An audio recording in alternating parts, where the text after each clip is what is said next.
should we share the sadhana experience with anyone, or it is hindrance in our sadhana? So this is the things like I mentioned that I've actually drawn the line.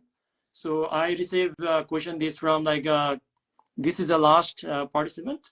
So I would recommend that because initially I was also a little bit very open to discuss about to many people.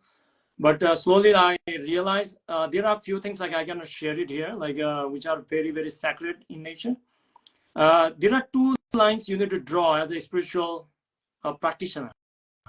Okay, it's good that whenever you experience certain things, you always want other person also to benefit. But there are two things you need to draw a line. The first thing is you should never share your experiences with anyone, and the second thing is you should not share what you practice or the content of the programs. The reason is because, see, we understand all this karma business. I'll just again, everybody must have read the karma book. I'll just give you a little bit from my experience. So basically, whatever advice you give, whether it is spiritual or not, to some people, you have to understand that when you are giving the advice, whether it's spiritual or some kind of advice, you are actually saying that you are ready to take the responsibility of the consequences. So the first question you need to ask is, whenever you are teaching someone, let's say giving somebody advice, spiritual advice, or you are,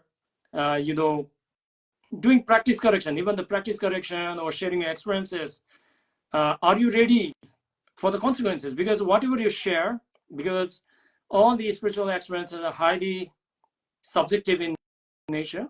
They're always subjective in nature. Because of that reason, if you share your experience with someone, it is going to build the false expectation in the another person, which is very dangerous. And it is going to bind you in a karmic wave also. So the only thing what you can do, it is just I mentioned earlier, you can just share by doing the practices and everything, what are the many benefits that you have actually got from the practices and how you can actually make use of it and where you can learn. That is the best thing you can do. Otherwise, it's a very dangerous game that you are taking the responsibility. Because if you have noticed that even somebody asks Sadhguru certain kind of advice, Sadhguru will never tell what you should do, what you should not do. He's always going to give you the clarity, what are the possibilities and what are the limitations, and leave the choice to you. And that is what we also need to do. And that's how we can progress spiritually rapidly.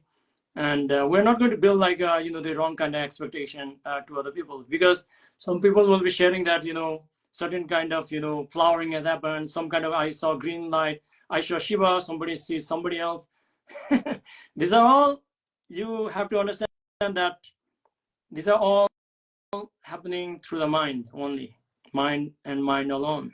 Because what we are actually referred as a spiritual process and everything has nothing to do with the mind. So one thing what you need to keep in mind is, just like if you have to go from A to B, there will be sometimes there will be rain, sometimes there will be sunshine, there will be rainbow, there will be flowers, there will be different kind of sceneries, there can be mountains. Now, are these things important to you? They can be beautiful on the way or horrible in a way, but does it matter? Because our objective is only to reach from A to B. And let's say the another person actually sleeps on the way. They don't see all these things. They still go from A to B, and both is great. So our only objective is it doesn't really have any significance what happens on the way.